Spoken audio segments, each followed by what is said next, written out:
Yo, what's going on, guys? I'll try not to keep you guys on too long. I just want to make sure you guys are tuned in this weekend. This Saturday, there's going to be amazing fights. It's an amazing stacked card, in my opinion, right? I think the main event, or one of the main events, unless there's probably like a dual situation where the zone boxing is going to have their own events, and same thing with Top Rank. But nevertheless, you have Luis Venado Lopez, who's ducking my homie Ruben Villa, and he's going to be fighting a Japanese fighter named Reiya Abe, or Abe Reiya. Luis, he should knock him out. All right. The guy Reiya reminds me of Giovanni Cabrera in terms of how he boxes. Very old school like. Even kind of looks like a throwback old school fighter with very high trunks and the white complexion, right? It's like no tan on this Japanese fighter. Same thing with Giovanni Cabrera. They look like fighters from the 80s. But anyway, Luis Venado Lopez, I expect him to take care of business. I know that he wants a unification fight with the fighter that beat Robeisy Ramirez last December. But we know that Top Rank wants Ruben Villa to have that champion and become a champion at that weight class. So hopefully Luis Venado Lopez, tries to avenge one of his early defeats in his professional career to Ruben Villa out of Salinas. So hopefully that happens next. But I don't know. We'll see what kind of pull that he has. There's another fight between Raymond Ford. Okay. I'm not the biggest Raymond Ford fan, mainly because I'm a fan of Eduardo Vasquez from Fort Worth, Texas. But Raymond Ford's actually in a really good, tricky fight that's going to happen this weekend against this fighter named Otakbek Kolmatov. And I was watching a little bit of films, fight film, and just studying just to see if I was going to place a bet. But I think Raymond Ford can get the job done. I think it'll be most likely by decision. That guy Otakbek, I was watching that fight against Thomas Patrick Ward. Dude's pretty good, very creative. He reminds me of that Korean-Mexican fighter Brandon Lee. It's going to be it could be a very technical boxing match between Raymond Ford and Otakbek, but hopefully Raymond Ford pulls through. He is the slight underdog. The fight's almost on 1-to-1 ratio, but there's a lot of good fights happening this weekend, man. And then the undercard for that fight, or on Top Rank, is going to be really good too. You have Troy Isley. I like Troy Isley. I liked his fight versus Vladimir Hernandez. You got Floyd Cashflow Diaz fighting Edwin Rodriguez. You have Brian Norman Jr. versus Jainilson Bocachica. Brian Norman Jr. is very strong, very robotic. Bocachica, in my opinion, is the technically better boxer, but he runs he don't throw enough punches, one, and he gasses out. So Brian Norman could win by KO, but I could also see Jainilson pull the upset. So those are a couple of fights that I want you guys to tune in. Like I said, I'm not going to go on this live that long. All I want to say is this. What if Keith Thurman pulls an upset against Tim Tszyu? Because I'm just thinking to myself, like, I know Pacquiao is the only fighter that beat Keith Thurman, but Tim Tszyu is not Pacquiao. Even an aging Pacquiao, right, still went the distance with Yordenis Ugas. An aging Pacquiao still had the power and speed to drop Thurman and hurt him to the body. I'm not saying, a prime Tim, an aging Pacquiao is better than a prime Tim, but I that's kind of what I want to say, man. Call me crazy, but I think Keith Thurman can pull the upset. Again, Keith is he used to be one of my favorite fans. I really don't like the slander that he was saying towards flat-footed Mexicans. Saludos El Pachuco, but I think Keith Thurman can pull that upset. I could be tripping, though, because, again, he's very inactive. He's going to be moving into a weight class that he hasn't really competed in as a full-fledged, 154-pounder. I know he's had a couple of catch weights early on in his career. He started fighting out 152. But this is the first time he'd be fighting an undefeated champion at that weight class. Off inactivity, the signs are there for Keith Thurman to get knocked out. But, man, that 6-1 odds is kind of nice. I can kind of see where Leonard Ellerby is coming from, but I just can't respect it, bro. I just can't respect it. But if I'm able to hit off this weekend's bets, I'll probably put a little bit of dollars on Keith Thurman when that fight does happen later on in March. But yeah, I think Luis Alberto Lopez will get the KO over Abe Reiya. Raymond Ford will get the decision. And, hopefully that happens. All right, man. There's been a lot of news. Let me see if Drew's on. Okay, cool. There's been a lot of news, right? Between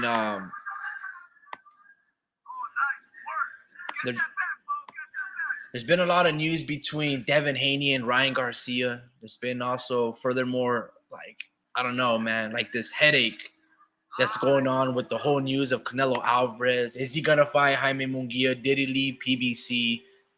I'm pretty sure you guys are tuned in with all the reports and everything that's been out, leaked, and just informing us. And the reality is, man, who cares? I think one of boxing's biggest disservice to its fans is this forced manifestation, right, of having or creating the next face of boxing. It's just like, bro, just make good quality fights. Build a respectable, structured brand. Stop trying to have or build the next, this is the face of boxing. That comes with due time. You see, you can't force somebody or that title on a fighter. The fans state who the face of boxing is, okay? And that goes by a consistent fan base and viewership. You can't force it, man, okay? Ryan, Devin, Loma, Tank, none of these guys are the face of boxing. And if they are, boxing is fucked. If those guys are the next face, the face of boxing that's supposed to take over, then the sport of boxing is fucked. Okay, maybe not so much with Devin Haney. I can respect Devin Haney. He seems to have structure. It's honorable, and it's all in due time that he will get his respect. And people are going to be like, damn, this kid is doing it right? Because there's little to less politics when you negotiate with Devin Haney. He's just a thoroughbred dude. And he's going to come to fight, right? And he's looking to fight the best. He don't really care, and his stock isn't going to fall if he loses. Yo, salute to you, Vince. You watched that Warrior game, man? If we can pile up a couple of hot streak wins, I think we can make that playoffs. I know Chris Paul has got that injured hand. I don't know if he had surgery or when he's coming back. But if the Warriors are able to, gain some momentum, we can be hot. If Klay Thompson is able to find somewhat his shot, if old boy Andrew Wiggins, plays motivated, man, we got a chance, man, because Steph Curry, he's looking great. He's still looking good. He's still playing great. I was watching earlier the game between the Cavaliers and the Dallas Mavericks. What a hell of a game, man. Really, really good. I wanted to put some money, but I was very undecided about that matchup. It was a lot of back and forth, and Cavs ended up taking it by 2 or whatnot. But Luis Alberto Lopez, for those that missed it, he's going to be fighting this weekend against a Japanese fighter. He should get that KO, and hopefully this year is a really good year for Luis El Venado Lopez. Hopefully he fights 3 times. In the next fight, I want him to fight Ruben Villa. I need my boy Ruben Villa to become a champion, man. It's just I think he signed a 3 or 4 year deal with Top Rank. Sorry, not a 3 or 4 year deal. A 3 or 4 fight deal. And he's got 1 left or maybe 2 left. And I hope it's a championship fight. Okay. And I hope Venado rematches him. Venado has, in my opinion, looked incredible. Ever since he fought Ruben Villa, when they were both undefeated, or Venado might have had 1 loss. Ruben might have been 14-0. Venado might have been 14-1. Venado has exponentially gotten that much better. And I feel that Ruben, since that Emmanuel Navarrete, has actually lost a lot of confidence, right? He fought Emmanuel Navarrete in the bubble, I think early or late 2020. And he was dropped twice by Emmanuel Navarrete. And this was a Navarrete that many people hadn't really heard of, right? In fact, I lost hella money on that fight. I thought Ruben would have been able to piece him apart. But Navarrete just realized that he was extremely crafty and very awkward, right? Like he has his own style and it works. And it's frustrating because you'll see guys like Christopher Diaz and like Blue Nose Lopez, Blue Nose Lopez from LA give Emmanuel Navarrete a tough fight, and then boom, there goes that body punch. Or Navarrete will go on a flurry and just gain so much momentum. He'll lunge and leap with these gazelle-like punches and knock your block off. It's so frustrating to see Emmanuel Navarrete get away with this stuff, but then he gives you performances like he did against Oscar Valdez, and you're like, damn, Emmanuel Navarrete is a pound-for-pound fighter. Going back to Ruben Villa, hopefully, he's gotten that much better because I believe Venado Lopez has gotten that much better, and it's going to be a very dangerous fight. When they fought back like 5 years ago, that was Ruben Villa's toughest fight. One of his toughest fights. He didn't come out. He was bumped and bruised, right? Almost to a point where Luis Alberto almost gave him a cut. But hopefully that happens. I'm not too sure if Ruben Villa is his mandatory, but it'll probably be in the top 5 in the WBO or the IBF. I'm not too sure what belt Michael Conlan fought Venado Lopez on, but hopefully that happens. Going back to the disservice and like this forced face of boxing narrative, right? I do want to give credit to Ryan Garcia. A couple years ago, everyone was talking about how the lightweight division at 135 had the 5 or 4 kings, right? Devin Haney, Teofimo Lopez, Ryan, Lomachenko. I might be missing somebody. Oh, Tank. And the reality is Ryan is essentially the only one that has been fighting these guys. And now Devin Haney as well, right? So I got to give Ryan that credit because even though I don't think he'll beat Devin Haney, like at least he's still making that good fight. Like that's a good fight. That's a tough fight for Ryan, right? And that's essentially in terms of how their careers have paved out, at least in where we're standing in this current time. Devin Haney just looks to be that much more superior to Ryan, right? All Ryan really has is that left hook, and he stopped throwing it to the body, right?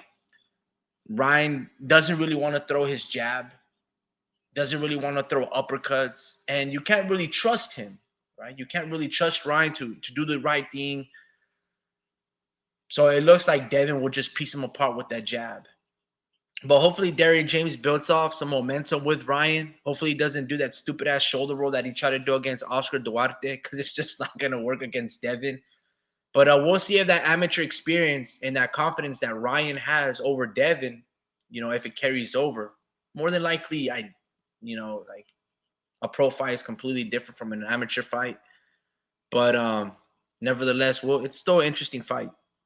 It's still an interesting fight, man. Yo, shout out to my nephew. He fought this kid from King City. And this kid is like 2-3 years older than my nephew. And he's tough. Even though my nephew's taller, the guy in the red shorts, he throws some brutal punches. I remember he fought this kid from Watsonville. And at the time, he had his hair dyed, right? Kind of like Cristiano Ronaldo had. And yeah, man, we were kind of nervous. I thought that kid was going to give my nephew a really tough fight because he throws a lot of haymakers, 3s and 4s and 6s. In the previous fights, he's been always like keeping an eye on my nephew. He like will congratulate my nephew after the fights and the victories, but then at the same time, he's like, hey, man, I think we're going to fight next. And, in this community, in terms of this boxing area of the Central Coast, everyone kind of more or less knows each other, or you fight under each other's undercards and or in the same fight date. So you basically start paying attention to, fighters in your circuit or in around your weight class. And this kid from King City has been just traveling and wanting to essentially put hands on my nephew. And I think my nephew put him, I thought he beat him 3-0. So, it was awesome to see that happen. And I apologize for the shaky camera work, man. Trying to get the settings correct on my phone. But yeah, shout out to my nephew right there, man. Proud of that kid. And we'll see maybe in 2-3 years we turn pro. but we got a lot of room from growth, man. A lot of growth because I'm not really trying to rush it. I don't think we're ready to go to Mexico and, as Keith Thurman says, fight these flat-footed killers. Look, man. Going back to Ryan Garcia and Devin Haney, that's a good little fight, man. Like I said, even though I'm not the biggest Ryan Garcia fan, and I don't really like tuning into his fights. I don't really respect him. I don't really respect how he moves. But at least he's giving us that Tank fight and that Devin Haney fight. That's if he doesn't pull out, let me just add that into the equation. Because Ryan could pull out. You know, he's done it before. He did it against Tank. He said he was gonna fight Manny Pacquiao. And then Drew says, I'm in the lobby, wasabi. All right, for sure. Yo, Drew, my check real quick. How you doing, brother? Good, man. You're supposed to say for sure something that rhymes with it. How you been, bro? How you doing? I'm messing with you. Nah, good, man. Just chilling. Fucking, yeah, man. Just seeing your text right now. But, yeah, man. Just got out the gym. Just ran a little bit. But, yeah, man. Hey, bro, I have to say, I don't mean to interrupt you, but you put me on that Whatnot app, and bro, like one of the things that you have to know is like when I like something, bro, I become fucking addicted, right? Dude. Like it's like go big or go home with me. You know what I'm saying? Like I have that like that addiction. And bro, I'm not even gonna lie, dude. I spend so much money fucking on Pokemon cards, dog. Bro. Dude, you gotta be careful, man. You gotta Bro, be I'm careful. talking about cause You gotta, you're gonna find yourself wanting to sell some of that shit because you're like, fuck. You know, because nah, you're dude, like, like quite the contrary. I'm like, I gotta catch them all. You know what I'm saying? Like, I'm like quite the uh, opposite. Like, I love collecting shit. I'm not a oh, hoarder. man. You know, like I organize my stuff. I have it in nice presentations and envelopes or folders or displays. You know, like so you can go down. Like it's pretty nice and legit. But bro, I gotta stop, dude. You like Pokemon cards that much? For me it's football, bro. Yeah, Like, no, like I have football cards, like Jerry Rice and all of these John Montana, Ronnie Lott ones. You know the pictures that I showed you from way back then. yeah. But I always look what like. Let me just take a breather. Mm, When I was a kid, bro, you there don't was need it. two things I always wanted: What? a Nintendo 64 and Pokemon cards. Did you get any of them? No, right? Oh. So I'm the youngest of four, and I have three older brothers. And if it weren't for them, like my parents didn't buy us or me particularly, because they put me in sports, but they Mm. didn't really buy me, a PlayStation or a Nintendo. Like that was my brothers. If it wasn't for my older brothers buying a PlayStation 1, PlayStation 2, or Xbox, like I wouldn't go, I didn't have none of that until I graduated high school. I didn't have a computer, I didn't have a cell phone growing up, and I didn't mind it, because like I don't care, bro. I'm like grinding. I love school, love reading, like whatever's. But I always wanted Pokemon cards, and I always wanted a Nintendo 64, bro. Mm. James Bond 007, fucking Link and Zelda, Yeah. all of those games, those Yep. classic Nintendo 64 games. One of my friends, a childhood neighbor on the block, they had that console, and we would play till like 10, 12 night. My parents would knock at, our neighbor's door and be like, hey, a dormir, whatever's. And those are the two things I always wanted when I was a kid. So I'm Mm. basically making up for lost time. And Mm. I'm getting like OG classic first edition fucking shadowless Pokemon cards that I've always wanted. Just on some nerd Mm. shit. Like, Yeah. like there's like that quote that goes like, man, if I was like a kid looking into the future now, like I'm making that kid smile. Like that's Mm. that vintage, just like tangible feeling like, yeah, dude, like I Yeah. finally got it. But I kind of hate you, bro, for putting me on that app. Dude, for me, guess what? For me, I'm like that with the Yu-Gi-Oh cards, right? Like I actually had the gold. Fuck, it was like gold plated. Like I stole that shit, bro. Like I stole it from a kid, and I remember like I was like, damn, this is gonna be worth hell. Like I'm all about the money, bro. Oh, Like if okay. like even when no, dude, trip out. Even as a kid, I was about the money. I was like, this is gonna be worth so much money when I'm an adult, Yeah. And I don't know what happened to it, but I stole that shit, and I fucking don't know what happened to him. But for me, it's Yu-Gi-Oh. And guess what? I haven't even typed Yu-Gi-Oh card on whatnot because I know myself. Got you. Look at Rico. He goes, the homie Ricky hasn't missed a Comic Con convention in 10 years. Brother, For I'm real. not gonna lie to you, man. I've always wanted to go to one and I've never gone, bro. I've never gone to a Yeah, Comic Con, even I when heard they they're were dope. around this area. I've just never gone and I've always wanted to go. I think it would be like just cool, bro. You know, just like on some nerd shit for sure. But you know, like yeah, dude. Anyway, dude, like the cards is really cool and it just has a I don't know, bro. It just brings a fat ass smile to my face where I'm just like, Memories. hell yeah, dude. I Yeah. agree. Like I've always, I've never. There's two things that I knew that was always going to hit. When I was a broke college student, Bitcoin was like $110 a share. And I knew it was gonna blow up. I just didn't have that extra spare money. I'm going to school in San Francisco. I gotta pay, you know, the apartment But rent. you And thought you needed to buy a whole fucking Bitcoin. That's the problem. You could have got half of it. that's true. That's true. But at the time, bro, like you're thinking, oh, bro, I gotta pay the rent, I gotta pay gas, you know, food. Like you don't True. have that extra money to invest, you know, because you're on your grinding phase when Bitcoin was just a shortcut. And I remember reading the Yahoo articles 10 years, you know, 15 years ago. And I'm like, fucking hey, dude, like this is gonna blow up because it just made logical sense that like with the like I started this YouTube channel like 12 years ago. You know what I Oh mean? shit. And I used to make old school like boxing content on like another channel, and I just didn't care about making the money off of it, you know, because you're on a different like timeline, you know what I mean? And same thing with Pokemon cards. When I was a kid, I was like, bro, this is gonna be fucking dope, you know. But it was just one of those things where like a humble approach. I never really told my parents to buy me anything, you know. I Mhm. didn't really care about having a lot of stuff.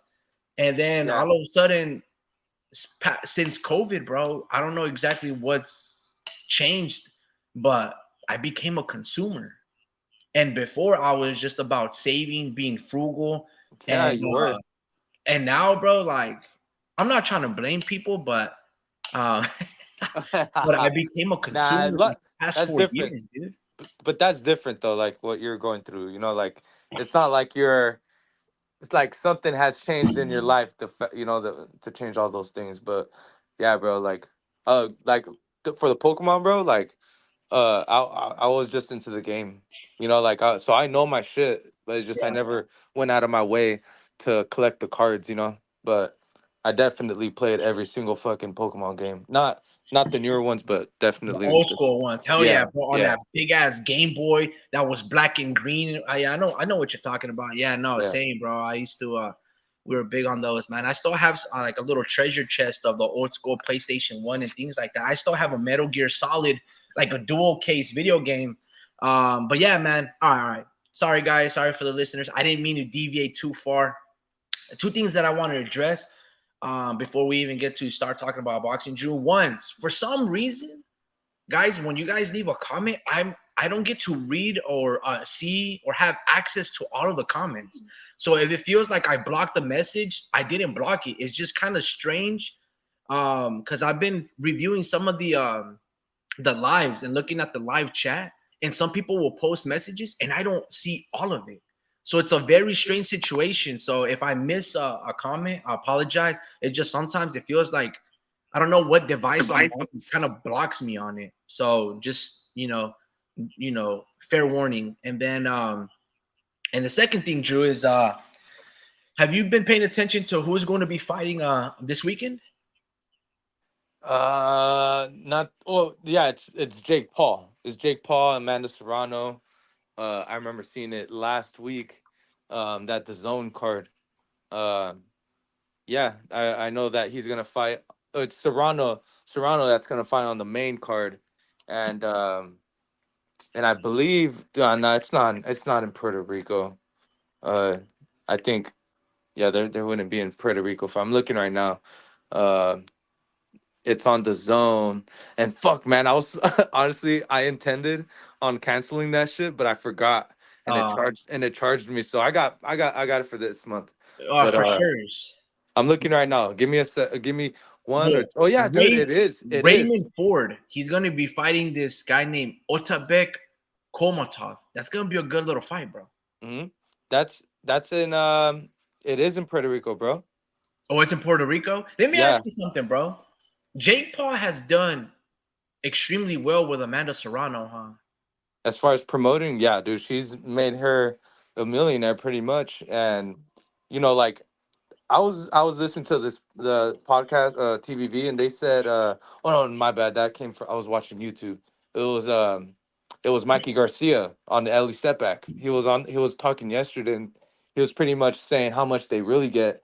And like if they say they get a million, then it breaks down to like a quarter of that, but even Amanda Serrano said nope, even after taxes, everything, like, I'm a millionaire.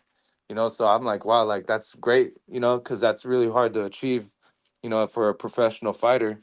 um but yeah, she's definitely or he's definitely done like a great job, bro, because I knew about Amanda Serrano even when I knew like Jorge Linares back in like 2015.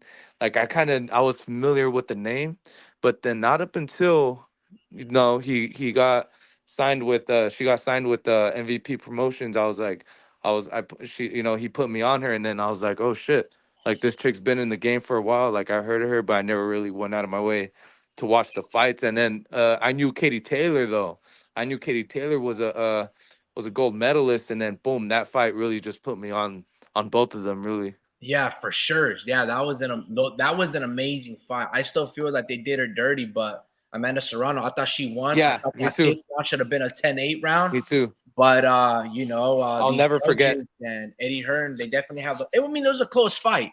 I'll never It was forget a that close fight. fight, but Amanda Serrano won. Yeah. And it's just one of those things where it helps to have a promoter that is basically fronting up this money and getting things done and has this pull in terms of paying the hotels for the judges and the revs and all of that stuff. That is very influential because if you know you don't need to talk to me in order for you and me to be on good terms or me to hire you, like as long as like maybe I favor the hometown or the home promoter fighter, you know what I mean? Yeah. Like they're gonna be like, oh, I like this guy, and we Hmm. don't ever have to speak about it, or you have to pay me extra money. It's just like under an understanding that if I do and judge good for you guys, you're gonna keep hiring me for these events, even though I don't know if the promoter has influence in picking the judges or like the respectable sanctioning bodies, the IBF, WBC. They're the ones that get too annoying, and so I'm just saying, but Luis Alberto Lopez, bro, he's going to be fighting a Japanese fighter who's number 5 or, in the top 10 at that weight class at 126, Reiya Abe, right? And these Japanese fighters lately have been on a tear. Do you know Hmm. anything about Reiya? No, no. I gotta do my research right now. But are you on BoxRec as well? Yeah, yeah, yeah. Okay. Yeah, you could probably tell me more because All right. Well, I'm when looking right now. I was doing some research on him, and he's 25-3. He's not Hmm. really a knockout artist. He's got 10 knockouts out of those 25 wins. He's never been knocked out, right? And we know Luis Hmm. Alberto Lopez is a knockout artist. Yeah. At least in my opinion, he's a Heavy knockout artist, hands. right? Especially lately, bro. Like this dude, he's on a tear. Knocking out Michael Conlon. He went to decision. I think sometime last year, late last year, against Joel Gonzalez. He beat Josh Warrington. He's knocked out some dudes. Yeah. Um, and we know he's lost to our boy Ruben Villa. Hmm. But nevertheless, this guy that he's fighting, this Japanese fighter, he's crafty. He is a southpaw. He fights a lot like Giovanni Cabrera. He kind of even looks like him in terms of not facial structure, but stance, and even like how their bodies are proportioned. They fight very tall, very lanky. Let me put it to you like, do you know who Victor Posto is? You know Victor Posto. Yeah. Yeah. I know what that Okay, is. you know how he fights like very elongated, very long and stuff, Yeah. and very tall. That's basically Raya. Like he fights very Okay. long legs. Anyway, Giovanni Cabrera, the guy that knocked like 3 times in the first round, Gabe Flores, and then Yeah. won the decision versus Pitbull Cruz on the Tank Davis undercard or Canelo undercard. Anyway, he fights a Mm. lot like him. And to be honest with you, bro, I think Luis Alberto Lopez should knock this dude out. Like when I Really? look at how funky this dude boxes, like funky, Mm. and funny Mm. how he throws his punches, I'm like, bro, this guy is not better than Michael Conlon. He's not faster than Michael Conlon. He's not stronger. He might have like more grit, Mm. but we'll see once Alberto Lopez lands that punch. Yeah, man. So he only got like 10 knockouts. So that I feel like that kind of like shows your power right there. But I'm looking at his opponents, and literally all of his opponents have winning records, bro. So I mean, he's not beating slouches really. Like he's beating dudes with that are undefeated. Um, so I think honestly, and Kiko Martinez he fought. So I think that dude's kind of durable, bro. Um, yeah, dude. I think, but Luis Alberto got like Lopez El Venado. I mean, got like some really heavy hands, So I think Venado should get him out. I think he should get him out. And there's also I feel like I think it's like 50-50. But Alberto should win those rounds, bro, because this dude doesn't look like he really packs a punch. Yeah, But not only does the Luis Alberto, like one of the things that I like about Luis Alberto Lopez, bro, is that mm, he's mad explosive, bro. he is, dude. Like he'll be just like he'll throw these crazy ass uppercuts from like low angles. He'll lunge at you with a check three. Hmm. The dudes are like, I'm not gonna lie, bro. Him and Navarrete are I fucking want, savages. dude.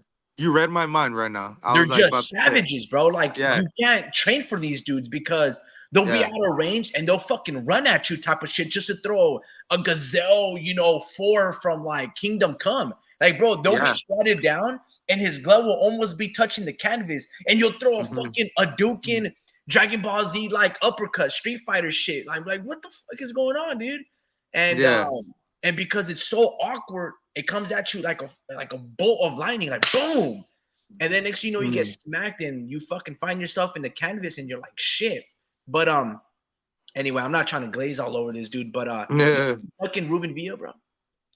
What happened? You think he's ducking Ruben Villa? Who knows? Actually seen a post today by his promoter, Rick. Fuck, what's his name? It starts with an M. Like Um, that promoter 559 or something, huh? yeah, that's him. Yeah, That dude, you seen that, right? I think yeah, that yeah, I dude's saw really that. trying to, he's really trying to set that up, Yeah, and I agree. I There's that felt, push for him. yeah, and I feel like as long as there's push, from the promoters and the managers, I think Alberto is gonna eventually get closed in with his back against the wall, and he's gonna have to fight him eventually, bro. Either he's gonna fight him in two more fights or three more fights. I think one more fight for Ruben Villa, and if he does his thing and actually has a really good performance, I mean, at this point, I feel like he just needs to keep doing his thing the way he does wins his fights, and he outboxes his opponents, and I feel like he's not really like this knockout puncher, but I mean, he it's enough to keep you honest, but he can actually beat Venado again, and that's why Venado I believe that's a good reason to duck that dude, man. Especially at someone like Ruben, his caliber. I think he's definitely uh ducking that fade because he hasn't actually put his name hasn't really been in his mouth at the same time either.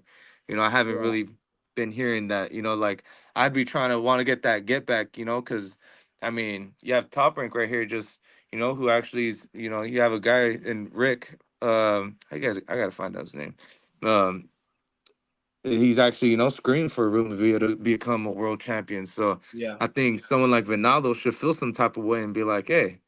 Nah, like this is my belt, like, and this dude beat me. Like, I'm really trying to prove that I'm the best in my weight class in my stable, or in my whatever you call it, in my, yeah, yeah, in my yeah. own, in my side of the street, when you have an L against a dude like Ruben Villa, I'd be feeling some type of way, No, but I understand he's what you're not, saying.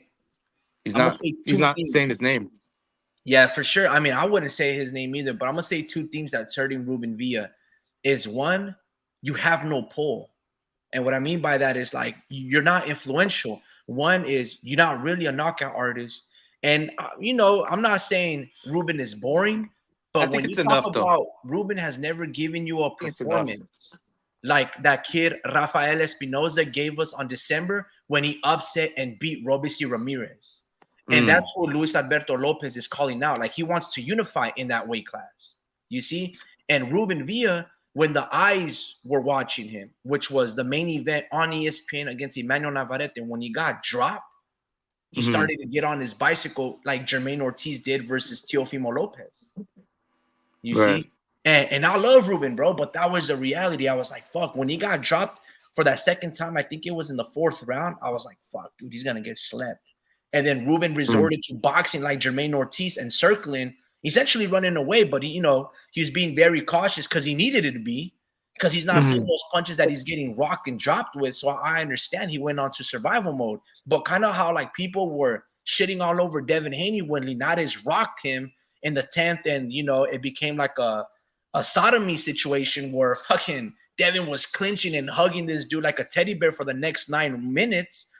Mm. People shit all over Devin Haney. To this day, they still say that he has a glass jaw because he got rocked by Linares. So those are two things, believe it or not, that are still hurting Ruben Villa to this day. That performance against Emmanuel Navarrete and the fact that he hasn't still to this day developed that knockout power. And you need to develop knockout power because people love knockouts. They look sensational, you know. Mm-hmm. Now he did have a really good performance in a really tough fight against Brandon Valdez over there in Texas. I think they fought in Corpus Christi, but I was like, damn, he didn't even get the knockout against a guy who's 15 Mm-hmm. and 4. Now that Colombian or Venezuelan dude, he was tough and he was actually pretty good. Yeah, He heavy stayed handed. in his pocket and countered extremely well. But I'm like, damn, Ruben, you're getting close to your quote unquote man strength between 24 and 26 years old, and you need to start rocking these dudes because Luis Alberto Lopez does have knockout power. Rafael Espinoza came back like a Timothy Bradley and Ruslan Provodnikov type of fight against Robeisy Ramirez and dropped him, almost TKO'd Robeisy Ramirez. And you Mm-hmm. need those type of performances because that's what gets ingrained in people's head. And your last memory it is your last performance. So I know that that guy, that promoter 559, Rick, wants to really push, and he wants to bet people that Ruben will become a champion. But sometimes you can become a champion by being a knockout artist. Look at the influence that Wilder had, and that dude fought nobody, and he really Rick beat Mer- nobodies. But the fact that he can knock people off, his video will go viral, just for a 1 minute KO in the first round on Dominic Brazil, and 37 million people watch that shit. Yep. So yeah, his name is Rick Merrigan. And Merrigan, if I'm saying it right. Yeah. Um Manager of the year 2022 and 2018. 2022. And he's about to be 2023 by making Ruben world champ. No, I'm just kidding. Yeah. But yeah, man. Yeah, man. Hopefully he can get that fight. I just seen that. I'm like, why didn't he fight Ruben next? But this is all the way in New York. Ruben wouldn't get any pull out there if he were to fight out there. So they're probably trying to, get some kind of, fights out there. I can see it just because they got that Garcia fight out there as well. So they're probably trying to get some pull in New York. Yeah. Um, but yeah, Also it's just I this. see Floyd Diaz is fighting as well. Yeah, Edwin Rodriguez. Castro. Oh my God, that's a good fight. No, it's Damn. not that Rodriguez. That's Elvis Rodriguez. This one's Edwin. Oh. Yeah. I thought about that because I looked at that dude's resume and it was like 12-7. I was like, wait, Oh that man. dude Elvis Damn, man. Rodriguez is supposed to be undefeated. Yeah, that got me. That got me. Yeah, I feel you. It got me too, bro. Let me ask you this, bro. Yeah. I was looking at BoxRec, and BoxRec, and they have Ruben Villa rated number 31 in the world, which is Dang. not bad. But again, Brandon Figueroa is deemed number 1. Lee Wood is 2. Rafael Espinoza, who is 24-0 and just beat Robeisy Ramirez. Venado Lopez is 4. The Japanese fighter that he's fighting is 5. They still have Robeisy at 6. Number 7, Nick Ball. Raymond Ford at 8. Warrington at 9. And Victor Morales at 10. Kiko Martinez at 11. and Angelo Leo at 13. Long story short, they have Ruben all the way down to the 31st fighter Mm-hmm. in the top 100, which is amazing. But Yeah. that lets me know that either Rick Mirrigan has to put up hella money to get Ruben into that position to become a mandatory because, again, in this sport, especially in this time, money talks. And there's always Mm-hmm. talk in this world. Well, And guess what? yeah. He said he was like willing to take any bets that Ruben becomes a world champion this year. That's what he said. All right, so And let's I was think like, about wow. that. So the Yeah. champions right now are Brandon Figueroa, Lee Wood, who Brandon. beat the Mexican Mauricio Lara on some robbery shit. And what I mean by that is Mauricio Bronco Lara knocked out Lee Wood. And then they had the fight over there in the UK where Mm. they basically did not let Bronco use the sauna. They didn't let him use the What? sauna, and he was like 3-5 pounds overweight, some crazy shit. So then they Damn. did like some negotiations on the like they probably put like a rehydration clause, took bunch of money from Mauricio, and then Wow. we would, because I guess the UK you can use the sauna to lose Sauna. weight. It's very Yeah. unhealthy or some shit like that. I don't know what they say. It's basically Yeah. fucking UK politics, and they put the Right. royal fuck. Excuse my language, but they put the royal stomping to Mauricio Lara, and Lee Wood becomes a champion. Anyway, let me go back to the rankings. So they have Brandon Figueroa as number 1, right?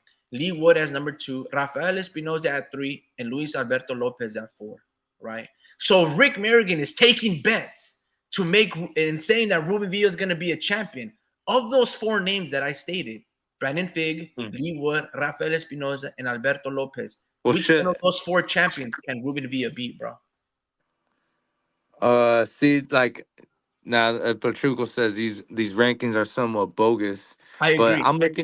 I'm looking at the rankings as far as to help me see who's in his path. So I think he can be. I'm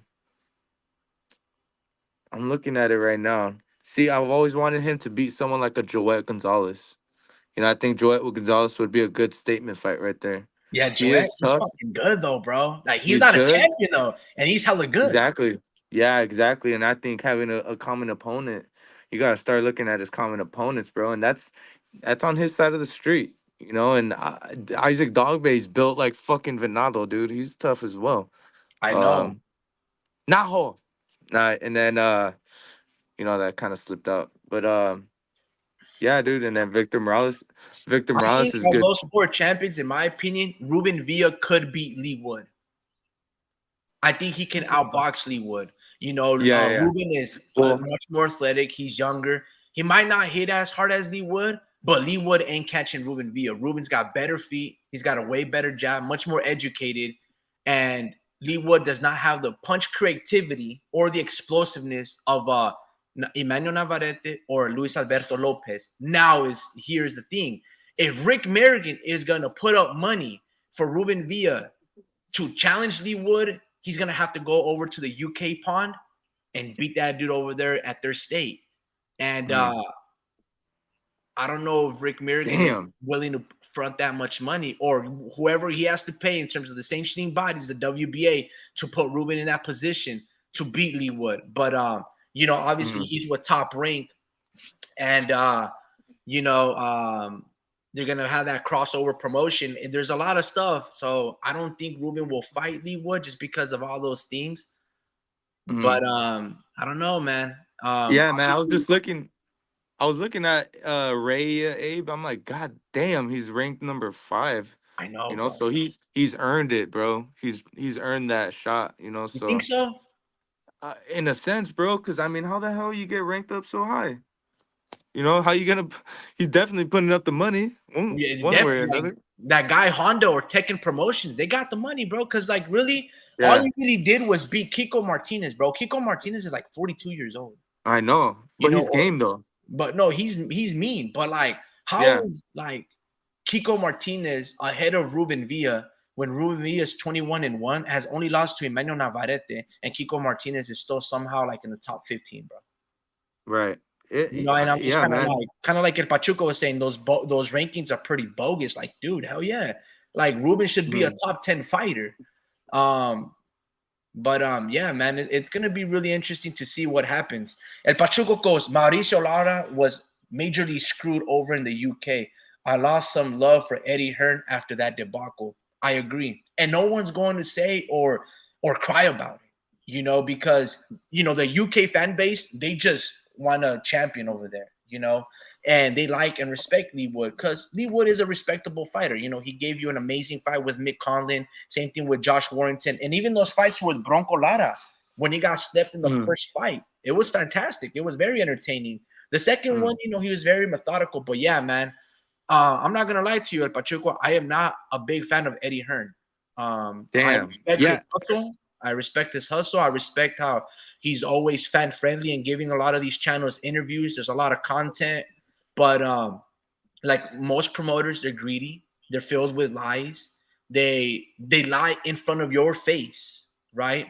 And they're doing a lot of shady stuff, like what you just stated against Mauricio Lara, who you would think, man, I can build this amazing fighter, this knockout artist all over the world. But no, he still wants to favor a 36-year-old Lee Wood over a young Lara who he can unify with all these other champions. Yeah, So but it you would really think, makes sense to me. okay, Lada fucking knew what he signed up for. He signed the contract. So I And think he should have Eddie fucking Hearn. walked away, bro, because he's a champion, bro. I mean, that's on him. He put himself in that position, man. Like he But didn't. no, He but flew. I agree. I agree. But check this out. Like, he should be like, everywhere in the whole world, I'm able to use the sauna to cut weight. All of a sudden, you guys let me know a week of the fight that I can't do that. And I'm fucking 5 pounds overweight with just all water. Now you don't want me to do that. Like, what the fuck is going on? I'm the champion. You guys have to let me know about, the differences and the differentiating rules between stateside and United States and, everywhere else. And then you guys, he should have been like that. And he'd be like, you know what? Then you guys have no main event. I'm walking. You can try to strip me, but I got foundation and grounds for, ignorance, because you guys didn't inform me. I know you're his promoter, but you're also promoting the fight, and I am the champion. So I should at least have some respect. You know what I mean? Like Mauricio Lara could have pleaded Yeah. his case, but no, dude, he fucking. Sometimes I understand that the money is really good, and you have to feed you. But man, bro, like Mauricio Lara, no one even talks about him. He just fought Yeah. like 2 weeks ago, and none of us watched really his fight. I watched it and he was getting beat. I thought, I think it was a draw, but I thought that a lot of lost. But yeah, man, to your point, El Pachuco, I'm not really a big fan of Eddie Hearn. He's done this countless of times, where he shafted his fighters. Another fighter is Eduardo Vasquez from Fort Worth, Texas. I thought he beat Raymond Ford. No, scratch that. He beat Raymond Ford. You can almost say that he also beat Joe Cordina, and twice he screwed Edward Vasquez. Now you can be like, whoa, dude, he's just putting on the fights. He's not the judges. Stop it. There's an Bro, they stopped understanding. it. They stopped saunas since the pandemic. They stopped which one? They stopped saunas since the pandemic started. I You know know, they. bro, but it's some BS, bro. Like when Sorry, yeah, I didn't bring. man, I just seen it right now. it's just ridiculous, bro. Yeah, And then I like. um I like there's a Eddie, lot of bro. that stuff. Even Eddie Hearn was trying to, put the foot up the ass of what's his old boy Chris Eubank in that Conor Benn situation. He was trying to make Chris Eubank drop all the way down to 157. It's like, bro, he don't ever fall below 160, and you want him at 157 for Conor Benn, like, bro. And then that's why his father, Chris Eubank Sr., was crying to all these things. They're trying to kill my son. Because they're gonna pay him 8 to 10 million. It's very hard to walk away from that type of life-changing retirement, money. And Yeah, yeah, there's just a lot of things, bro, that like Eddie Hearn is just like, um, he's yeah, literally bro. killing his It's fighters. yeah, bro. that's Like he's that's very not safe. inconsiderate. Like you can also say that he destroyed Kell Brook's career. Like, bro, why are you making Kell Brook your only champion move up to middleweight and fight this killer in Triple G? Like, how desperate can you be to make big fights? You know what I Yeah, mean? And I mean, I can go on in the list, but yeah, bro. yeah. I Make dislike and despise that we'll whole situation with Mauricio Lara, and I we'll hate make that that another these subject. 18 bodies didn't plead a case for Lara, bro. Like, that's fucked up, dude. we'll make that another thumbnail. Just explaining Eddie Hearn, because yeah, I feel we got a lot more to you know to unshake from that Not hey, I because you gotta because I want to get educated. That's the main reason. But yeah, man, I like him. From my perspective, just because like I everywhere he goes, bro, like he literally does like a 3K mile, like a 3 mile run, pretty much. Wherever he's at with the group of people, bro, like with the people that he came with, Oh, who, Eddie like Hearn? so. Yeah, Eddie Hearn. Oh yeah, yeah. I So like shit like that though. Yeah. yeah, he'll do shit like that, and he'll like embrace the people, and he actually seems like he's like not a hard guy. He's like kind of like hard to hate, like when he talks, like he doesn't seem like much of a hater, bro. Like you Yeah. never really see him talk shit about fighters. I'm not trying to hate on Oscar, but it's just he just put himself out there. I see him controlling himself a little better now, but anyways, Eddie Hearn, you never really hear that type of BS from him, from any of his fighters or in public, like you never hear him talk bad about anybody, really. That's why I Yeah, like I him. agree. I agree. I understand where you're coming from. I understand exactly what you're saying. No, Eddie Hearn does have the charisma, but at the end of the day, he is a promoter, and he's gonna side with his fighters. He's gonna side with who's with him and stuff, like you're supposed to do.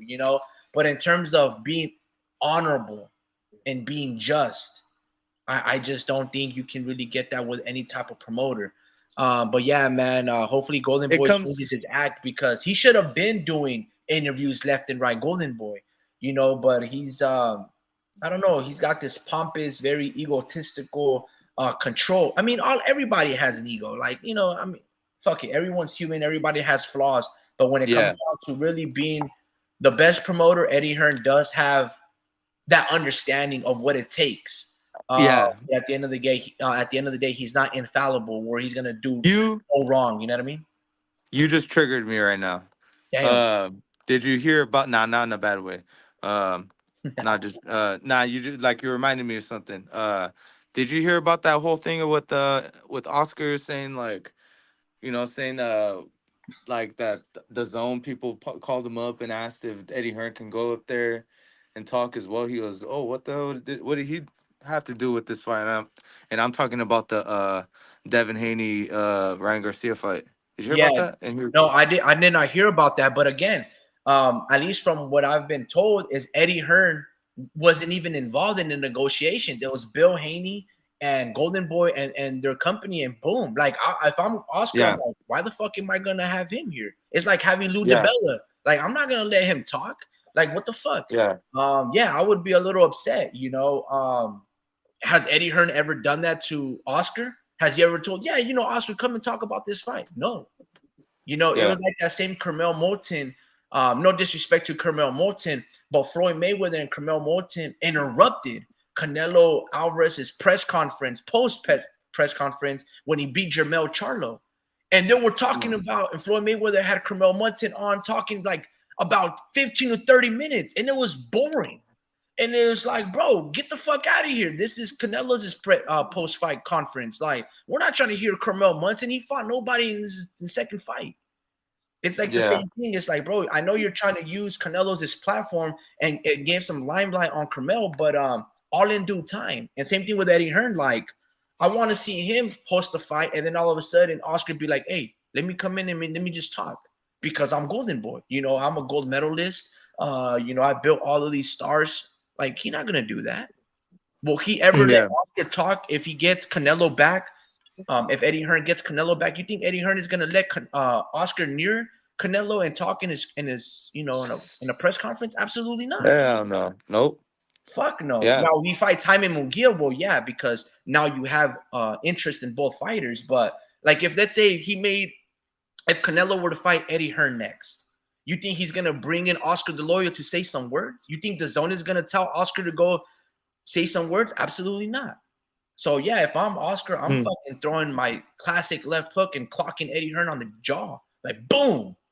Stop that fool. Yeah, Like, no, it's just it comes with the territory, like it comes with when you're a promoter, that's just what it is, bro. Like you're gonna have to stand up for yourself, and other people are gonna see that standing up for yourself as, you being an asshole, you know. So Yeah. it comes with the territory, you know. Where'd But you yeah, hear that's that though?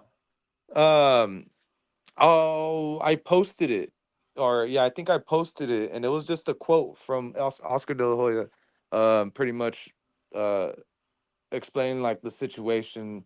Pretty much, the zone called him up and asked if uh if Eddie Hearn can actually go up during the press conference and talk a little bit about the fight, and it was like, what, you know, it was kind of crazy. Like, I guess the press conference happened today. You know, like, did you Yeah. watch that by the way? No, Nah, bro. I'm nah, not. me neither. I'm not gonna watch that shit. I don't really care really what they say. I'm not It was interested in horrible. this fight. I don't care what they're gonna say to sell me this fight. I'm just not really interested unless they throw Jaime Munguia on the co-main event and he's fighting like Diego Pacheco or Edgar Berlanga, and then you throw me William Zepeda versus I don't know Kid Floyd Schofield. Then I'll be interested. I don't know, but in Damn. terms of Devin Haney versus Ryan. I don't care about Ryan. Like Yeah, I me neither. respect him for taking this fight, because at least he's given us Tank and Devin in terms of his young career. But in reality, like I don't respect that dude. And I'm not gonna go somewhere where, you know, yeah, where I don't really respect. You feel me? Like why would I go to that? Yeah, yeah, I know. It's just lately, Ryan's giving the people, the boxing fans, especially, a lot of reasons to hate on him. You know, Yeah, hell yeah. especially it's just all, and I'm talking about boxing fans and even fans that aren't boxing fans that were just fans of Ryan. You know, he definitely like lost some followers, bro. Like, guess what? Like, Yup. Devin was like, he was pretty much saying like Ryan's drunk right now. Like, so like Ryan did kind of seem a little drunk in the press conference, bro. Like, it's kind of crazy, bro. Like, Ryan's kind of losing himself a little bit, but he's just pretty much, and he's like pretty much getting interviewed, saying, "Oh, my plan is to fight Tank last. My last fight of my career is gonna be with Tank." And it's like, what? Like, what are you saying, bro? Like, you really think you're gonna fight fucking Tank again, bro? Like, come on, bro. Like, you're in a different trajectory. If you really think you're gonna be Devin right now, you're fucking out of your mind, bro. Like pretty much you got to win the next 2, 3 fucking fights to even consider fighting Tank, and they got to be like notable fights, you know. So he's got to think about beating Devin first, which I don't think he's gonna get through him, bro. Like, he's gonna get outboxed. Different levels, bro. Just different levels. And yeah, bro, he was drunk, bro. He was drunk, not belligerent drunk, but he was slurring like a motherfucker, bro. Like when Kyle Shanahan was interviewed, you know, during Super Bowl week, he was fucking drunk during the interviews and shit, but kind of slurring like that, you know. But definitely, bro, like Ryan kind of lost me a little bit. I used to, you know, give him a lot of chances, but I'm like, nah, dude, this guy's just a rich boy and doesn't know how to control what he says. And you know, because yeah, man, especially how, you know, you leave your chick, you know, after she's pregnant or after she gives birth to your kid. Yeah, man, it's just, that's not cool, man. Lost me a little bit, you know. But yeah, man, besides that, um how did we get to that point? Eddie Hearn, um he's all right, man. He's controlling that whole situation well, especially with Ryan. He didn't let Oscar and Ryan shit, you know, really get to his head, and you know, you know start to like, you know, say something out of character. You know, he always stayed composed, and you know, he never acts a fool, bro. Like, he doesn't. He seems like outstanding, an outstanding human of civilization. You know, like, yeah, bro. I have no problem with that guy. Yeah, I feel you, man. Yeah, I'm in the same basically boat when it comes down to Ryan, dude. Like as a Chicano, right? Like, nah, dude. What like and how my parents raised me, I just can't respect anything how that kid moves. I understand that we don't know all the details, but he's a dude that has extremely bad timing. Bad Yeah. timing. He's a liar. He's not trustworthy. You know, like he's And see, and he's it's not like even we're a trying. child, bro. He's not even a child because And I've this is seen the kids that have extreme honor, and they're Ryan is like, I don't know, opposite. bro. There's I'm not trying to get all psychological and stuff like that, dude. But But that's the thing. You have to though, because at the end of the day, it's all fucking. You have to get your mind right before you actually do anything right in the ring, bro. Like that's what's affecting him in it. And if like like for example, Tio, he says some out of character shit. He says some things that make you question him. And guess what? It kind of correlates inside the ring. Like sometimes we actually do question him.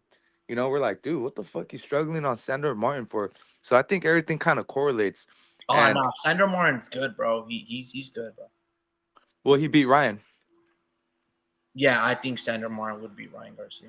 Yeah. So Ryan, that's a good fight. So write that down. But Yeah, no, it's because you gotta like look at it like this. Like Sandor Martin, he's one of those fighters like a Richard Hitchens, where they're not really going to come to fight. They're just going to come to outbox you, kind of like a Jermaine Ortiz versus Teofimo Lopez. Sometimes Jermaine will come to fight, like guys against Jamel Herring, but then they know in their back pocket they can run for dear life and survive, right? And that's essentially like a Sandor Martin. Very tricky, crafty guys. They know how to survive. They can take a punch, and they're there to make you look stupid, which is why I think he was a mandatory for Devin Haney's fight for this belt, and Eddie Hearn didn't make that fight happen. You know what I mean? Like same thing with Jack Catterall. These are guys that understand boxing, that they understand who they are in terms of their limitations and how much risk they're willing to put out and dish out in a fight. But they're there just to be like, I'm gonna box, I'm gonna beat you, boxing. Kind of like whenever Danny Lara fought like Canelo Alvarez. You know, Lara's got pop, but they're not there to fucking fight. They still have that amateur, background ingrained in their head that they're like jab, jab, tag you it, and I'm not gonna get hit. And it's just like you guys don't make for good fights. You guys have talent, but you guys will never be prize fighters. So guys like Richard Hitchinson, um, Sandor Martin and company, you guys won't be prize fighters. You guys will not be remembered. Same thing like Erislandy Lara isn't remembered. How he's not a prize fighter, how he's not relevant anymore. Or loved or admired, or people are like, oh, dude, I'm going to an Erislandy Lara fight because you guys were never there to please the fans. And that will be the downfall in terms of maximizing your profits. That's why I respect and love prize fighters, because they yeah. understand fan appreciation, and they value our fucking time, and they value making memories. You see, we will always remember a Manny Pacquiao and a Juan Manuel Marquez because they gave us a lot of fucking great fights. Yeah, and that's why we like fucking yeah, and blood and that's why tears, like it's just fucking bad. What happened? yeah, and that's why we like Devin. In my opinion, I know people like the boxing casuals will look at a Devin fight and be like, "Damn, this is kind of like boring a little bit," But to me, it's the most entertaining stuff, bro. Like I love watching Devin fight and his technique, and like because he's damn near fucking flawless. So that's the type of shit uh I Devin to also me value. reminds me of Andre Ward. And Yeah, to be honest yeah. with you, I don't think they ever gave us memorable fights. Andre, you can be like, well, what about the Kovalev performance? Yeah, what about it? He got beat in the first fight. And the second fight, he was doing good. And what are you going to just dismiss all those low blows?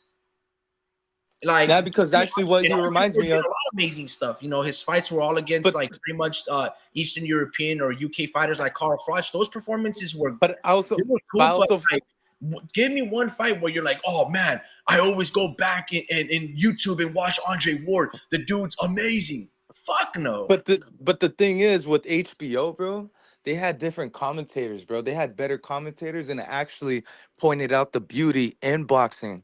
And I feel like Top Rank and all these other networks, they're just not the same anymore, bro. Like No, they I literally agree. But that has nothing to do with just because to me it does. the synonyms and the verbiage that Jim Lampley and Larry Merchant and Harold Letterman they say in their fights and their production value. That does not Like maybe there's moments like Joe Buck where he goes, "Oh my God, that's a disgusting act from Randy Moss," when he does like, pulling down his pants and he's, farting and exposing his butt to the, the opposing team when he was on the Minnesota Vikings team. Yeah, there are moments where a commentator can blow up a situation and make it memorable, but like, where are you going to get that from Andre Ward? He didn't care about pleasing the fans. None of us go watch an Andre Ward replay fight. Maybe the Kovalev situation because we're like, damn, they fucked Sergey Kovalev. They robbed him of the first fight, right? To make Andre Ward a unified champion. And then what was the second fight of the performance? What about Andre Ward fighting Adonis Stevenson? He never did. And Alexander Vostok or Dmitry Bivol. Why would we care about Andre Ward? And in the same token, Devin Haney is like, what fights do we look back and we replay? Loma. Maybe. That's Maybe. a for sure one. That's the one that got replayed the most. I don't think that has replay value. Like if you were to tell me, "Hey Rick, let's watch history, bro," I'm gonna be like, which Pacquiao Marquez fight you want to watch? It's the most controversial fight of all time, bro. Like it's gonna get its value through that. Like it's really not though. God damn. Devin Haney, Lomachenko. The only reason it's worth watching is because we all know that Loma beat Devin. Nah, bro, it's more like Devin Haney. Look, no disrespect to Devin Haney. I like Devin Haney. I respect him and what his father and what they've done together. They've built a great resume. They've done great business. But like, bro, that's not, we have to understand the hustle here. And the hustle was they've always shafted Lomachenko. Yeah, but it's more like Devin Haney. And to be honest with you, it really wasn't that close, bro. Like, you really think Loma won? It was 8-4 Lomachenko. Now you can be like, well, that's just two rounds. I thought you said Devin won. Nah, hell no. I never said that. Yeah, you did, bro. You told me. You think so? Nah, I don't think so, bro. I swear to God. I had Loma winning. I thought all judges had it towards Loma, but all judges gave it unanimously. You said, bro.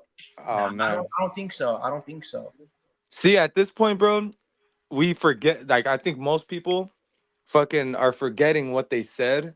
And then they're watching it again, and then they say the opposite, bro. Like, that's how fucking close of a fight this fight was.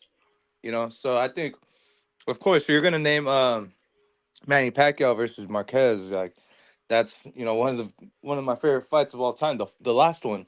Yeah. Where Pacquiao gets rocked because you can actually see the pain start to accumulate, on Pacquiao. He got dropped and then boom, it just happened. Just right over the top and gets fucking rocked, bro. Face planted. But not just the fourth fight, like, bro, let's go watch the first and the second fight.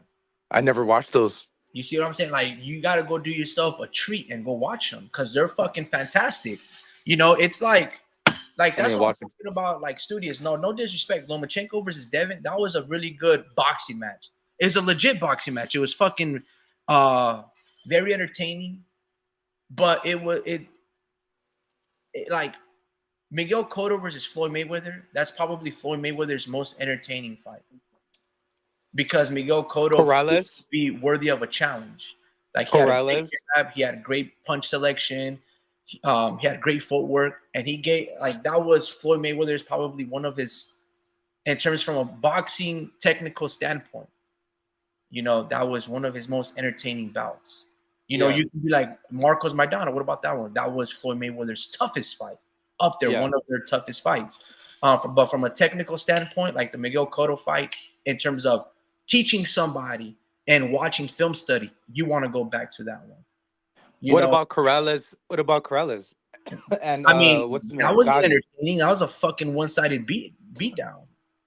Watch Castillo versus Corrales, the first one. That was an amazing fight. Yeah, it was. Like that's what I'm talking about. Like when I go back on replay value, I want to watch the amazing fights, the Tommy versus Marvin Hagler type fights. Tommy, bro, and Robert Duran. Like I want to go see those fucking fights. You see what I'm saying? Andre Ward don't have one of those fights. And Devin Haney, I don't think because of his style will give us one of those fights. Same thing like Shakur Stevenson. Shakur will never give us one of those fights because they're not taught necessarily to be fighters. You know what I mean? They're taught a different school of boxing, which is okay. But like for example, compare any fight that Devin has with a Naoya Inoue, Nonito Donaire, the first one. They're more than likely never going to have a fight like that in their career. You know, Devin Haney I don't know if he'll go down as an all-time great, but I'll say this. He's building a fabulous resume where at least he's not ducking nobody. And that is I can like tip my hat off and be like, that's respectable. Like, bro, that shit's tight. You know what I mean? Because he didn't really have to give us the Lomachenko fight. But he's been chasing Loma, always wanted that Loma fight. When he got all the titles and the politics sway towards his favor, he still gave Lomachenko fight when Loma didn't give him that fight. And that right there, like I can be like, I will always be a Devin Haney supporter because of that. You know, not what I mean by that is I'm not gonna buy every single one of his fights, but I will support what the dude is doing because that's a legacy. That's how you establish and build a legacy. Yo, Drew, you there, bro? I think you left. Yo, might check you back. Nah, man, you kicked me out, man, because you wanted to leave. Nah, you and the live actions. Like for example, like if I do this, that's kicking you out. You see, I don't do that. It just like it could be internet or whatever. It's like, yeah, I took off. I turned off my Wi-Fi right now, so I don't know. I don't know what happened. It kicked me out, but I was still able to comment. You know, so I was like, fuck, whatever, man. It's all good. It's all good. It's all good. But yeah, man. What were you saying right now, man? I don't even know, bro. I was probably spewing a bunch of nonsense. A Now, bunch of but like I nonsense, said, huh? I will always respect Devin Haney, especially Oh, at his okay. 135. And bro, at the Okay. same time, people are just gonna throw it out the notion. But that fight with Riga's Prograis, that was fantastic work from Devin, bro. Like, Yeah. shout out to you, dude. Like, that's how you go about building a legacy, bro. Like, Devin is the truth, bro. Like, I'm not even gonna lie to you, bro. He's really good. He's a consummate pro. Like, I'm happy for him, and I hope he knocks out Ryan in the first round. I'm not gonna lie to you, bro. Ryan is just he's a despicable person for me, bro. Like, bro. Like, I don't know, Yeah, dude. I think where his trajectory is, bro, where his trajectory is, he's due for like a big check, you know, like in his life, like Who, whether it has Devin? to do no, no, Ryan. Just What the do you way mean he he's like, due for a big check? you know, like not like I meant like bad. I don't know how to like phrase it. You know, like he's due for a big reality check. You Oh, know, okay, got you. yeah, yeah, my bad. I He's due thought for a big money check. I was like, nah, man, he just nah, got a fucking bro. Why? fucking paycheck. I'm like, fuck that, dude. You don't deserve Yeah, I that. know, I Fine, know, man. I know. Like, I was hell no. just But no, a reality check. I think Devin is gonna give it to him, bro. I think and Devin is gonna be like, this is what it looks like when you are a superior boxer that you try to actually master your craft and not do whatever it is that Ryan is like. This is gonna be the antithesis yeah, between what you're supposed to look like in terms of Devin Haney versus Ryan Garcia, where everything goes wrong. yep, You know what I mean? Devin's gonna piece him apart, bro. I don't think he'll yeah. knock him out in the first round because, like, I think Devin is gonna be very meticulous, but I think he will stop Ryan. I think it'll be like a death by like a million blows, starting with the jab, and Devin is gonna match It's just Ryan's and hand speed. It's just gonna be so. It's gonna be style, bad, bro. everything, bro. Like stylistically, Ryan's gonna pull out, bro. stylistically. Oh, dude, I think it's gonna be like some kind of quit. Like he's gonna quit, bro, just No, because. like he's not gonna. Like, he don't pull out, bro. Oh, of not even fight. Yeah, like I Oh think Ryan my will pull out, bro. god, Like he's not like he does not want. He like I I don't disagree. trust him, bro. I think he's gonna be like, oh, I injured my right hand when I threw a four and hit this dude in the body. I disagree. I think he's gonna take this fight. He's gonna take the money. I think he's gonna make weight. I think he's gonna do whatever it takes to get that check, bro. Like he's really about his money, and I think it's getting to his head, bro. I think he will.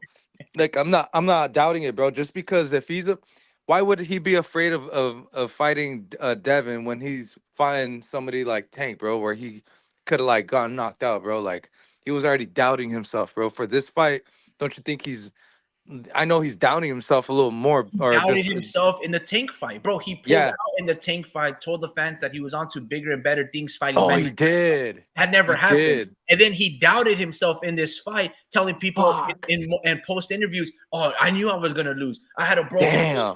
I got bored of the No, fight." Like he told, like I you're was like, right, "Oh, then bro. what the fuck are you doing?" You're Devin right. Haney will never doubt himself because Devin Haney believes that he is that dude. I totally forgot about that, bro. I'm gonna say this, bro. I'm gonna say I this. totally One of the forgot. things that I dislike about this situation is going back to this. Devin Haney is trying to build a legacy, and I understand that this is a money grab for him. It's basically what it is. It's not a dangerous fight for Devin, but one of the things that I disliked is Ryan pulled out of this fight earlier in the year, Devin, and you said on your Twitter, right? If your word means anything, you said that don't ever talk to me, don't ever try to negotiate. And then Ryan goes on to quote unquote bigger and better things fighting Rolly Romero. And then when that fight falls off, Devin still goes and opens the negotiation line for this fight again. And I'm like, bro, why? Try to unify with Teofimo Lopez. You guys will probably, I don't know if you guys will do more numbers because Ryan, brings that fan base, but that fan base ain't a real fan base that Ryan has. See, Ryan had a moment with Tank where at that time, people didn't hate on Ryan like the way they do now. Yeah, Ryan's stock has completely fallen. Like, dude. buy out. Like, bro, like it's not going to rise. So they Yeah, should have never honored or given Ryan this platform. and that's what I was talking about the reality check. I feel like Yeah. he's gonna get a reality check, whether it's on the outside the ring or inside the ring. Because he either gives a fuck about winning, or like he either gives a fuck about boxing or about money.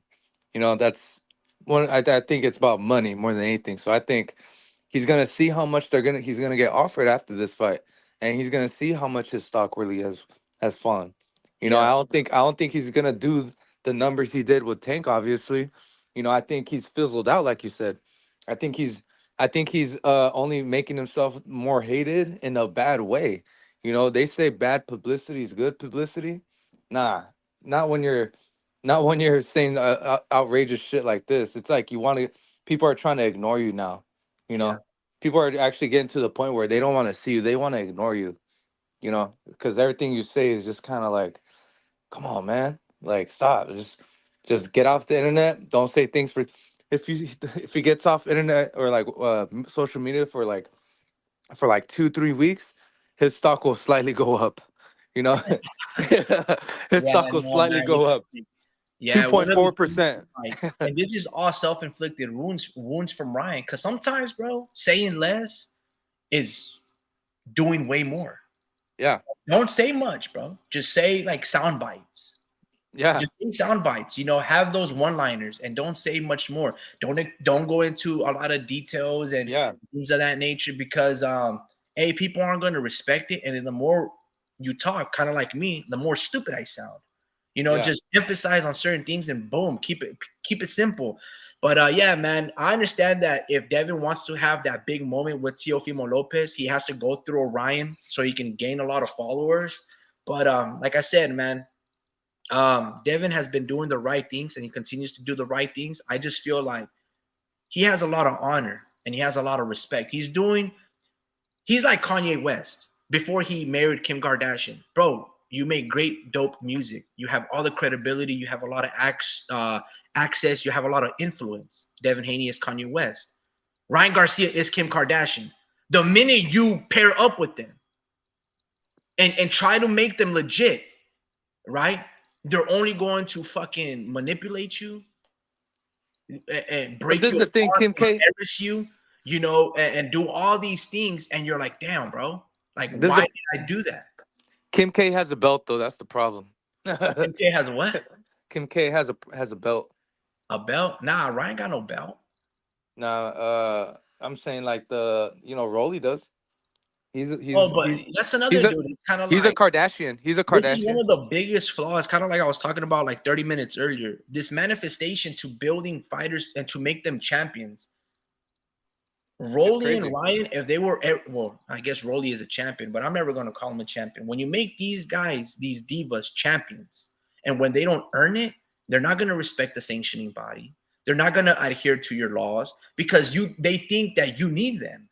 When in reality, the history and the significance of that gold medal around your waist, the fact that I'm wearing, like, if I'm a WBC champion, the fact that Sugar Ray Leonard, Sugar Ray Robinson, Muhammad Ali had this similar or a similar belt like this one around them, that's the history, that's the honor, that is the privilege, the sacrifice, and the standard that I have to put myself and live up to. When you give guys like Rolly a shot, or Rob or Ismael Barroso, then you get a Rolly, you lose a lot of influence, a lot of stock, the importance of what it really means to be a champion. A champion. Anyway, bro, I don't want to talk about that, bro. It's just gonna frustrate me, man. Let me read some of these comments. I haven't been really reading them. Starting with Warp Speed. Warp goes at Vince Vargas, at El Pachuco, at the homie Ricky, at Drew123. Good evening, fall to one and all. At the Sharks game today, we're down 3-1 to the New Jersey Devils. Yeah, man. Salute to you, brother. Yeah, the Sharks, even though it's a pleasant time to watch some hockey, they're the worst team in the National Hockey League. El Pachuco goes Warp Speed. Saludos. I hope all is well. Yes, a day alive is a day that is good enough. Big disappointment news on the whole PBC Canelo debacle. I'm going to skip that because I don't really care too much about Canelo. Ron Sizzle, he goes, Lopez wins this fight by decision. Raymond Ford wins by knockout because the judges will try to rob him. Crawford beats Canelo and boots. Let's be honest. What the hell? Rick kicked me out because he wants to end it live. Yeah, we'll end it soon. Ron Sizzle, salute to you, brother. He goes, Luis Bernardo Lopez will win by decision. Raymond wins by KO because the judges will try to rob him. And then Crawford beats Canelo and boots. Let's be honest. Yeah, I don't really agree with any of those statements. I think Lopez wins by KO. Raymond does win, but I think he wins by decision. Yeah, me too. I don't think the judges will try to rob him because Raymond has a bigger following and he's with Eddie Hearn. Crawford beats Canelo is a farce, and Crawford will never fight Boots. Mm-hmm. So if we're honest with your statements, I'm going to say you're being really dishonest. Nobody beats Haney. Yeah, maybe the only one that has a chance is Teofimo Lopez. Haney outboxes Ryan. Watch. Haney will knock out Ryan. He'll make him quit on the stool. Warp Speed goes, at El Pachuco, what do you think about Munguia and Canelo? If not him, who? I'm not going to read none of those. El Pachuco goes, at the homie Ricky, the videos of the amateur fights that you uploaded are great. I'm always impressed at how young these kids are that are able to develop such advanced boxing skills. Yeah, man, I'm not going to lie to you. These kids absorb the knowledge more quickly, than like an old dog trying to learn new tricks. These kids soak it up. And it's always quite shocking how they're able to do so because yeah, man, they're like sponges and they're good listeners. Absolutely, and yeah, I agree. It's actually really cool. I remember there was this kid. I went to, give my nephew some pointers. And fuck, to that matter, my nephew don't even listen to me. Because everything that I be trying to teach him, he goes out and do some other shit. But when there was this kid that was watching me give pointers to, my nephew. And then this kid, he's a Mexican kid, short, he was like, can you teach me? And I was like, man, I'm only really here just to, teach and give knowledge to my nephew. But I was like, whatever, and I'm giving these pointers to this kid, and his dad or his uncle are right there. And this kid goes, you know what, man, next time that I see you, I'm going to get this right. And I'm like, bro, you don't even know me. And like, you respect my instruction and my experience more so than my nephew who I've been trying to teach. And he goes on and does his own things. But yeah, man, it's actually really refreshing when, kids don't waste your time, and they really don't. Yeah, man, it's actually pretty fucking cool, man. Yeah, it's pretty cool seeing that, because that's what makes teaching fun. Because I'll teach them little simple things like, keep your elbow up when you're doing all this shit, little simple shit, and then they actually, when I'm punching the bag, bro, I'm trying to like look good as well, so they I see them try to like copy me, like my combinations. I low key like peep them, and they copy my It'll be free. It'll be free time. You know, like you can do whatever you want in the bag. And coach, or I'll notice like, you know, kids like will start to like kind of copy me, and I'm like, why you doing the same shit? Like I got this from Errol Spence, man. Like why you punching the bag like Errol Spence? And like, you know, but you know, it's kind of funny. They absorb everything. They're trying to perfect their shit. They're trying to model their game after yours. It's something close to what boxing's supposed to look like. You know. Yeah, no, I agree, man. It's yeah, it was actually pretty cool. I remember with those words that kid said. It was pretty cool. I don't really remember how he looks like. In Spanish, Um, did he yeah, say? I think it was in Spanish. Mm. It was really a humble approach. But yeah, man, because I don't really teach complicated instructions. I teach it extremely simple, and it's very doable.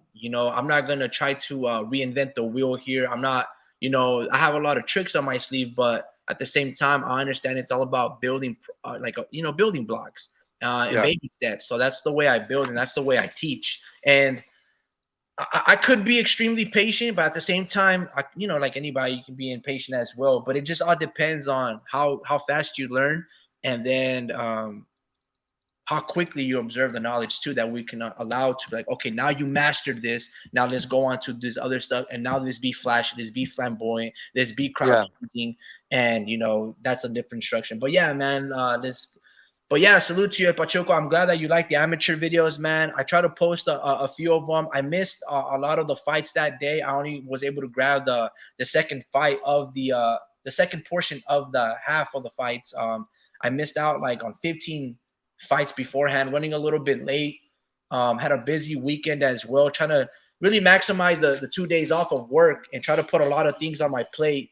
I guess I was able to do about 50-50 and everything. I just didn't really get to soak in the beautiful weather that we were blessed over the weekend as much. Um, You want to go to the beach? I already know. yeah, I did go to the beach, but Oh, I you wanted to be did. there yeah, I wanted to be. I went to the beach, but I wanted to be there longer. But unfortunately, it's like an hour and a half. But I wanted to be there like 5-6 hours. We kind of go big, at the beach. We Bro, take I it. just guessed. I Yeah, just no, we guessed. do. We do a lot of cool little stuff. You got to go one day, bro. We've been trying to invite you, man. You just don't slide through. Bro, it's like I'm not trying to drive out there. You gotta fucking pick me up. Yeah, I got a but bad yeah, car. I wanted to be at the beach for much longer. I didn't, and then when I was driving from the beach back home to watch these and record these fights, I missed like 10 of the fights. So I was just like, the devil in both hands, trying to weigh the good and the bad. But nevertheless, I was still able to grab the main events, the co-main events, and these fights were really good. But yeah, I'm glad at Pachuco, that you're enjoying. One of the few. I don't really post these things in terms of to get a lot of exposure. If you find this channel, it's because you just managed to find this channel out of the blue. I'm not gonna do a lot of promotion for it. It's just one of those things that, hey, if it blows up, it blows up, and if it doesn't, I'm only here for a good time. But Yeah, yeah, man. 'Cause man, hopefully I'm able to get a couple of more. I want to travel a little bit to Fresno. I'm really interested in this kid and his brother named Jordan Fuentes. I have one amateur fight of them. They're really good. These kids are yeah, I've extremely seen that good. guy. Okay, I, yeah. This I, kid is super good. dude, I think he won that. 118 pounder. I'm not exactly too sure, but that kid He has a won. lot of potential and a lot of talent. I But just seen him. He won the Olympic trials. yeah, I think he's up. Yeah, I think so. I Yeah. think he's up there. And Bro, he wasn't even ranked, and he beat the number 1 guy. He beat the number 3 guy. He beat the number 5 guy. He wasn't even ranked, bro. I I know. was like, damn, this guy's good, bro. I know who you're talking about. Yeah, let me see. I gotta find him right here. Jordan Fuentes. Where is he at? I know I have him right here. Yeah, no. When I was checking out Keone, He's I the was kid also in red. I was also looking at the younger weights, and I was like, damn, this guy's going through all these guys. But hard division that he's in, a 125 pounder. Promoter Rick Merrigan was also posting him about him today, bro. Yeah. He said that he's like one of the best amateurs out there. So he's gonna be on the come up, bro. Rick Merrigan. Yeah, I agree. Jordan Fuentes he's gonna be really good. So look out for him. Very slick, very crafty southpaw. He's very flashy, very speed. Like he's got great IQ and his hand speed and his punch placement and his hooks. They're fast, bro. Like Like he's Dude, mentally focused and sharp for all 9 minutes of these rounds. really But yeah, good. Pachuco, I'm glad that you like these amateur fights, man. I try to record a few more.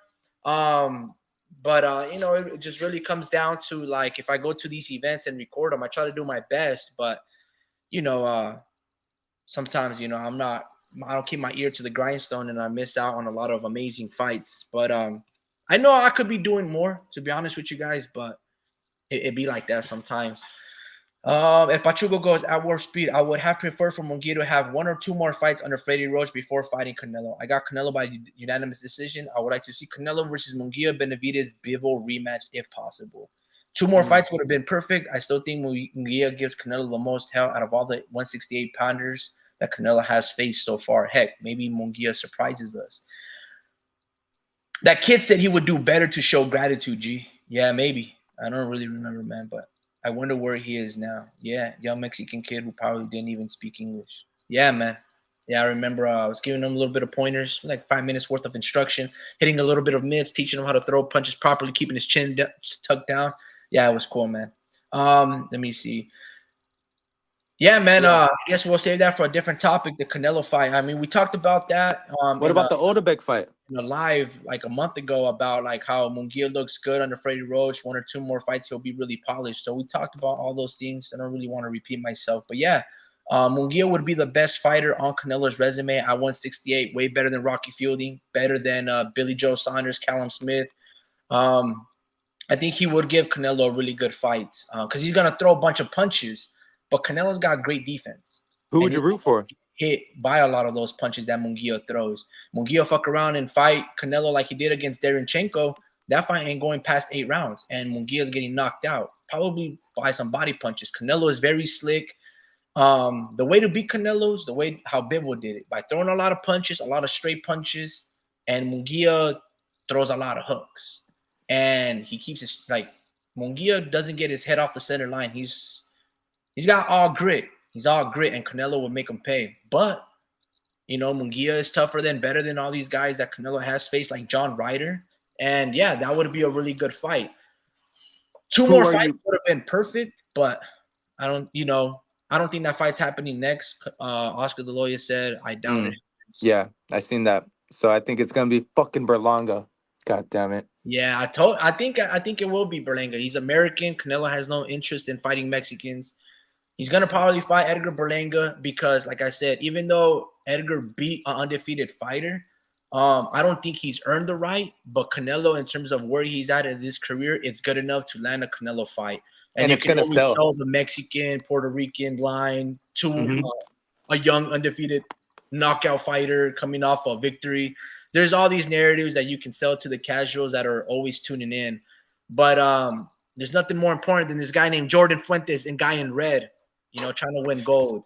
But on that note, guys, I think I'm going to wrap it up, man. Got to clean right here and then just pack my bags and ready to go home. All right, man.